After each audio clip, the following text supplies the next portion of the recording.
Pada tahun 1936, suatu siang di wilayah kumuh kota Washington, Amerika Serikat, terlihat ada seorang pria bernama Joe sedang siap-siap berangkat kuliah. Joe ini mahasiswa miskin yang hidup sendiri dan tinggal di mobil bekas. Meski serba kekurangan, dia berusaha mati-matian kerja serabutan agar bisa kuliah. Suatu hari di kampus, Joe ditegur petugas administrasi karena udah nunggak uang kuliah. Jika minggu depan masih belum bayar juga, maka terpaksa akan dikeluarkan. Demi tetap bisa kuliah, Joe bersama temannya coba mencari lowongan kerja di mading kampus. Sayangnya tak ada satu kerjaan pun yang cocok.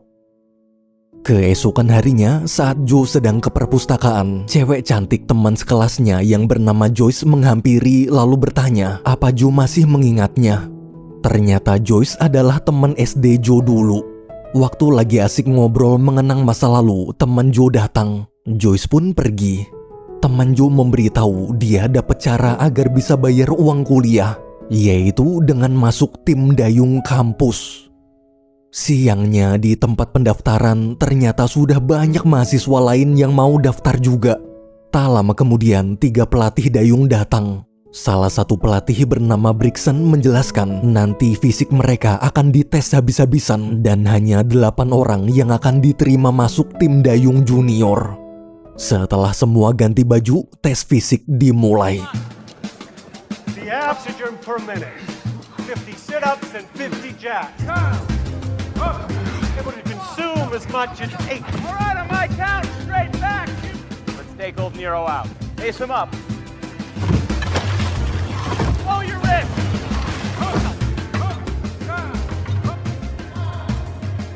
Pivot, cover, and stay on.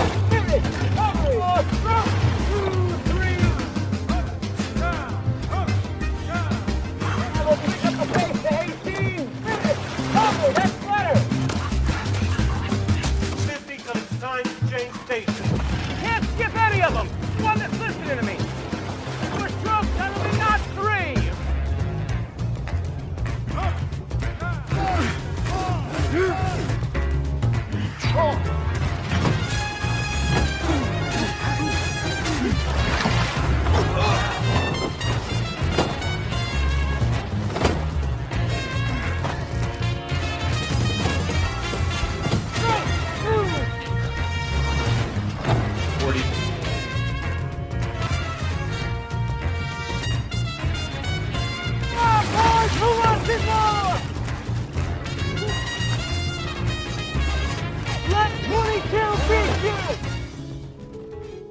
Keesokan harinya, pelatih mengumumkan siapa aja yang lulus.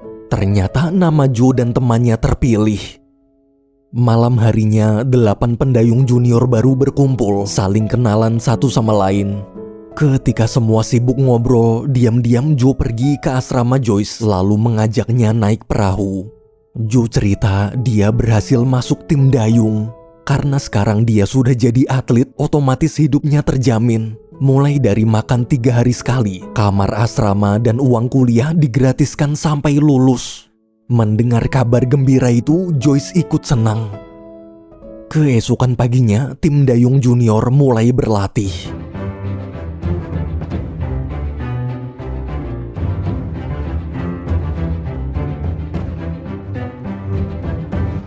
Let's go again.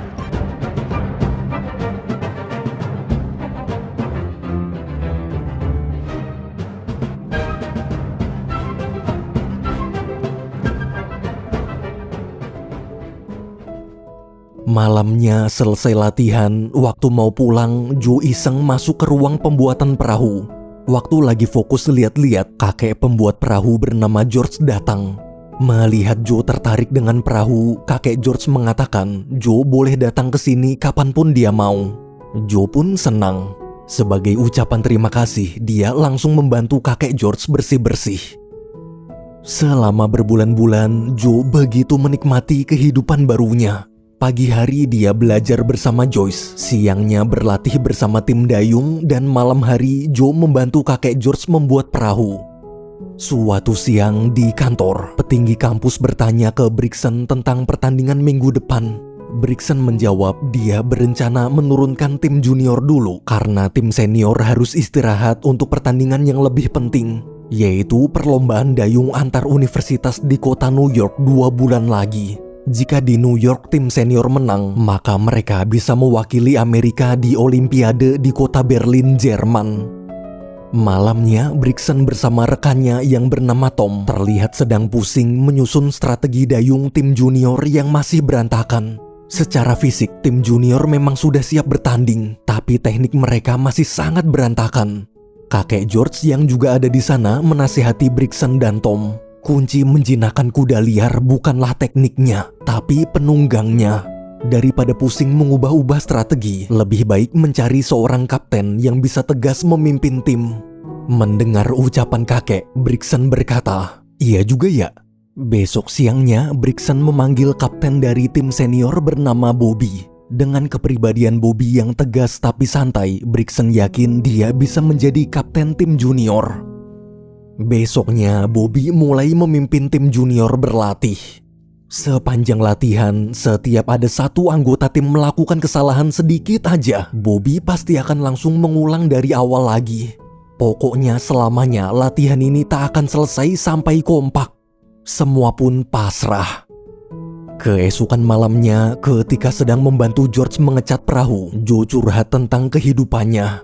18 tahun lalu, setelah ibu kandungnya meninggal, ayah menikah lagi. Setiap ayah pergi kerja, ibu tiri Joe selalu menyiksanya. Karena sudah tak kuat, di umur 15 tahun, Joe memutuskan kabur dari rumah dan tinggal di mobil bekas. Mendengar kisah Joe, George prihatin. Berhari-hari, tim junior terus berlatih, hingga hari pertandingan pun tiba. Di pertandingan itu, tim junior Joe dari Universitas Washington akan melawan musuh bebuyutan mereka, yaitu tim dari Universitas California yang sudah menang 2 tahun berturut-turut. Sebelum bertanding, Bobby memberi semangat. "Ayo kita buktikan hasil latihan keras kita." Setelah semua siap, pertandingan pun dimulai. Washington is slow up. Let's go! Washington is struggling to keep pace. Easy, boys. Nice and easy. Easy work. Oh, be nice, easy, 28. That's right. In, move, Philly, in, move. Don't rush. Don't panic, Rodney. In, move. We got this, boys, come on. All right, here we go, boys. Coach Albrechtsen can hope to build on. Here they come. Better be right, Bob. Here comes Washington.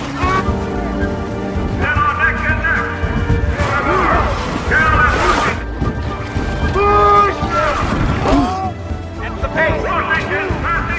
200 meters to go. Washington by half a boat. Washington is pulling ahead. 20 more strokes. 15 more. Washington by a full boat. 10 more.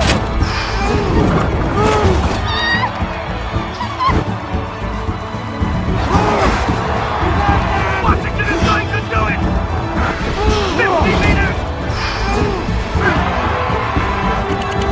And there's the first competition. What a prop, boys. Oh, dude.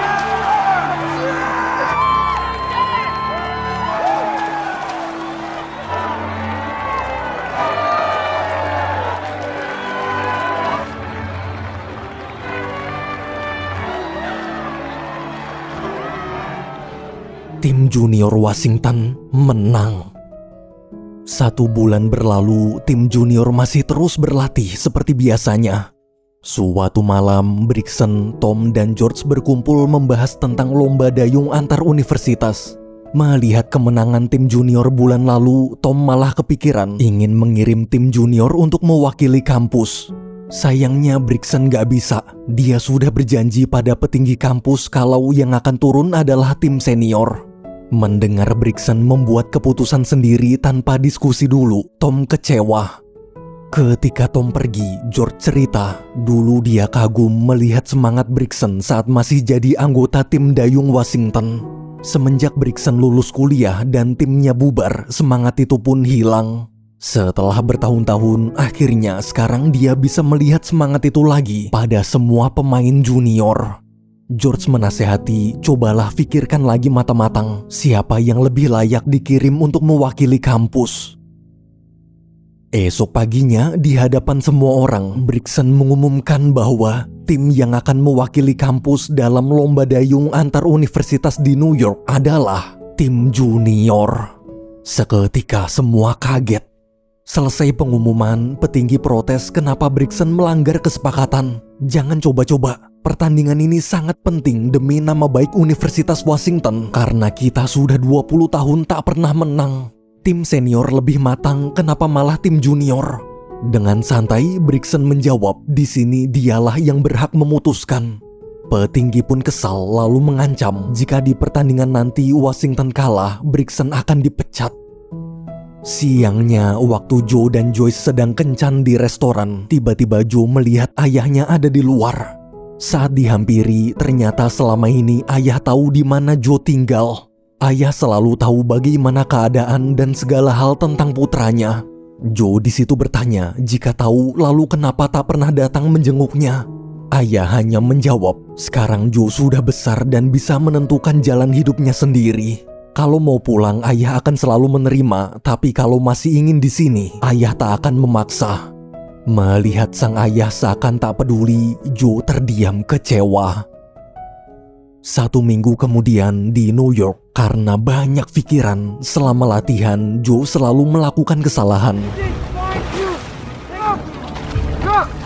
Are you with us? Me? Yeah, locking on Dawn.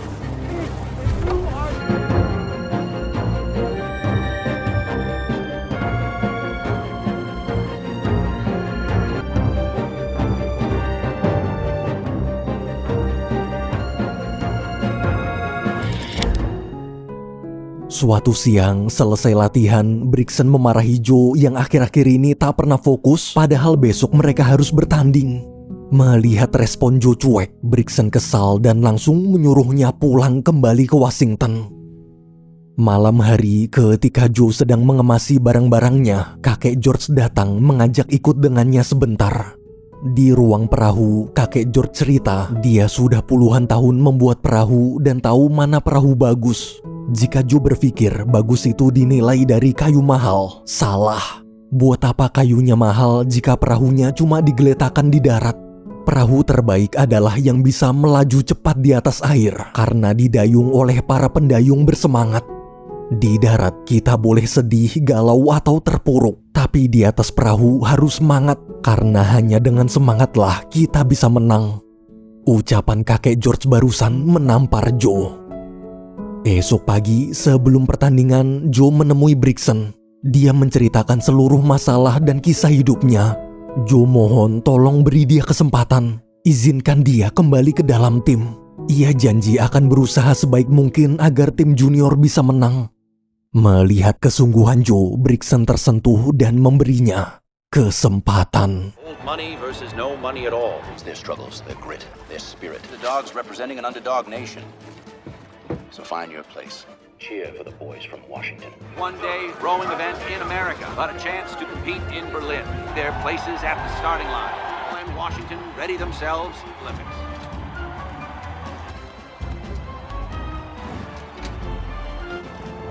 The starting gun is up. And here we go. These are the only junior boats in the competition. The power, speed, and coordination, the waters of the upper Hudson in the supreme... With a half-boat lead on the rest of the field. Now, Bobby. Let him get tired. Save your power. Well done.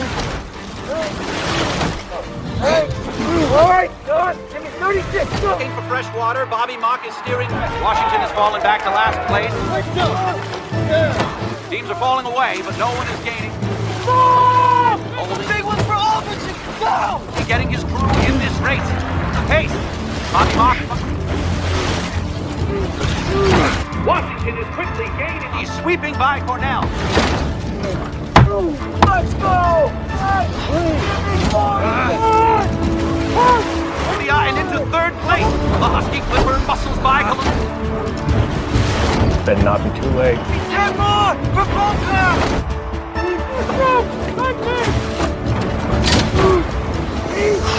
Washington has taken second place.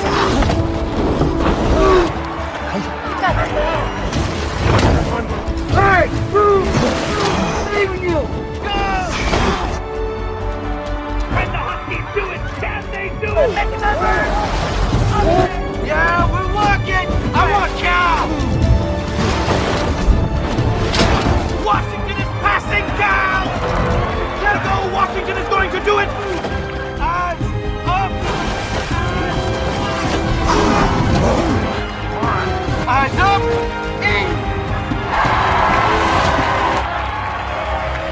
Washington won the race. Tim dayung Washington menang. Di bangku penonton, Brixton sangat bangga. Setelah 20 tahun selalu kalah, akhirnya timnya berhasil meraih juara. Berkat kemenangan ini, tim junior Washington resmi menjadi perwakilan Amerika di Olimpiade yang akan diadakan di kota Berlin, Jerman. Malamnya, saat semua sedang berpesta merayakan kemenangan, ada seorang utusan datang memberitahu bahwa di masa-masa krisis ekonomi ini, pemerintah tak punya anggaran untuk mengirim tim dayung ke Jerman. Bila Brixton mau timnya tetap ikut Olimpiade, maka harus daftar sendiri dengan biaya $5.000 atau 81 juta rupiah. Sisa waktu pendaftarannya tinggal seminggu lagi. Mendengar kabar itu, Brixton syok.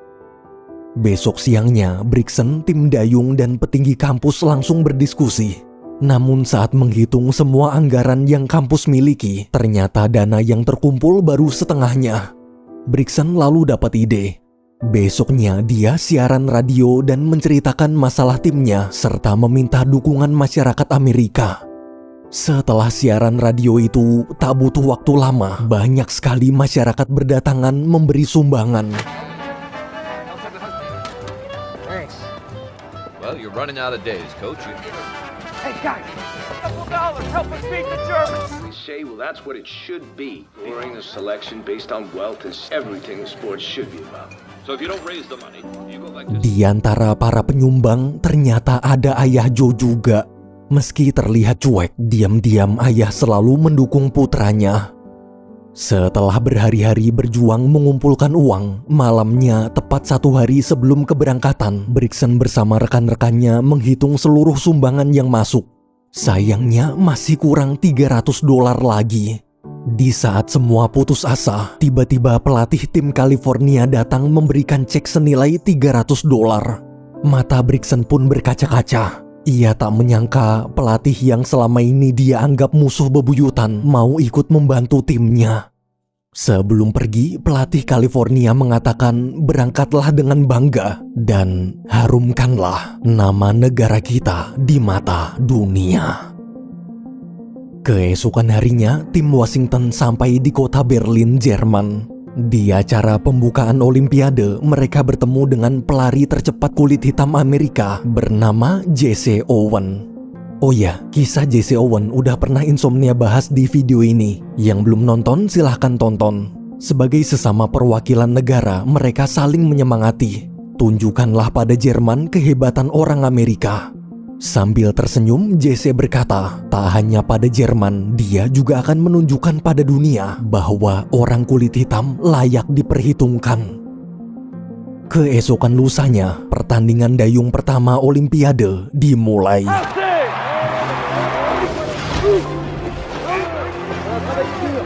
L'Angleterre pour avoir la chance de faire la course en Half a boat over Great Britain and looking up, pouring it on now, extending their... Looking furiously for the British boat. Stroke ran lorries. To go, the Americans could be close. 6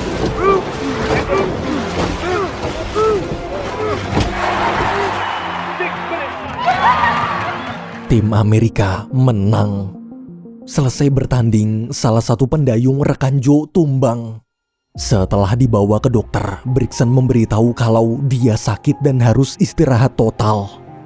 Sayangnya 3 hari berlalu, di pertandingan final kondisinya justru semakin memburuk.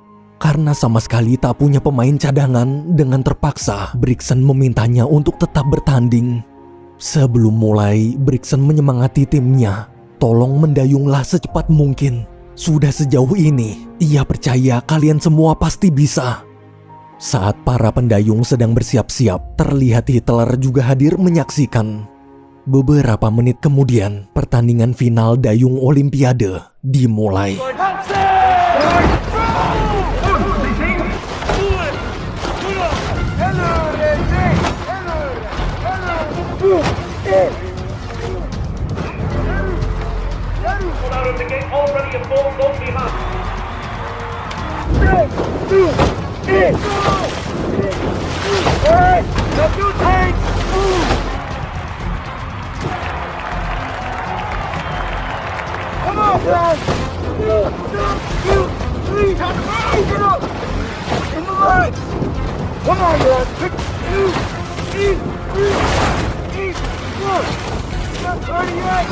The U.S. still amassed, well behind Germany is just behind Italy.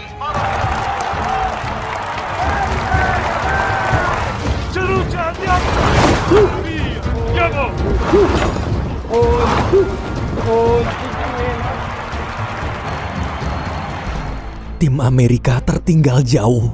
Bobby yang melihat para pendayung semakin lemah berusaha menyemangati. "Ingatlah semua perjuangan kita hingga sampai di titik ini." Perlahan-lahan semangat tim pun bangkit. And here comes the United States. Stay! Oh! Stay!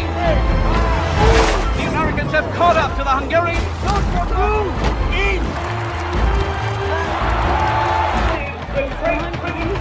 Have overtaken the Swiss and the Hungarian boat.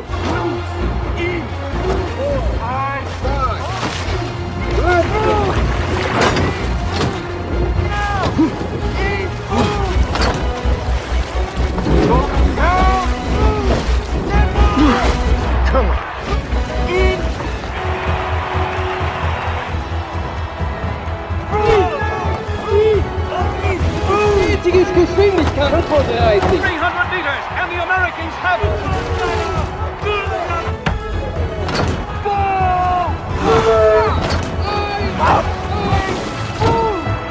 It's 250 meters to go. Even up to 3 across. It's just too close. We did it. Italy, Germany. It's neck and neck. All right.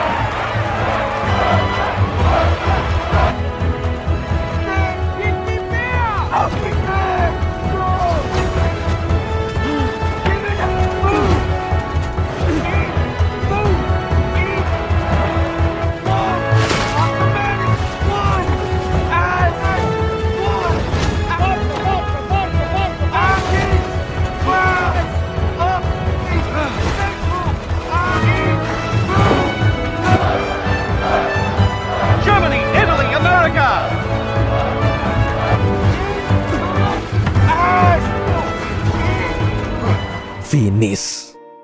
Namun karena posisinya hampir sejajar, untuk menentukan siapa pemenangnya, juri memeriksa foto yang diambil tepat sebelum finish. Ketika foto dicetak, juri mengumumkan bahwa tim Amerika menang. Seluruh masyarakat di Amerika yang mendengar siaran radio, termasuk ayah dan Joyce, bersorak gembira. Dari kejauhan, Tom dan Brixen terlihat sangat bangga. Dengan terharu, Brixen berkata, para anak muda itu adalah tim dayung terhebat yang pernah dia lihat sepanjang hidupnya. Film berakhir.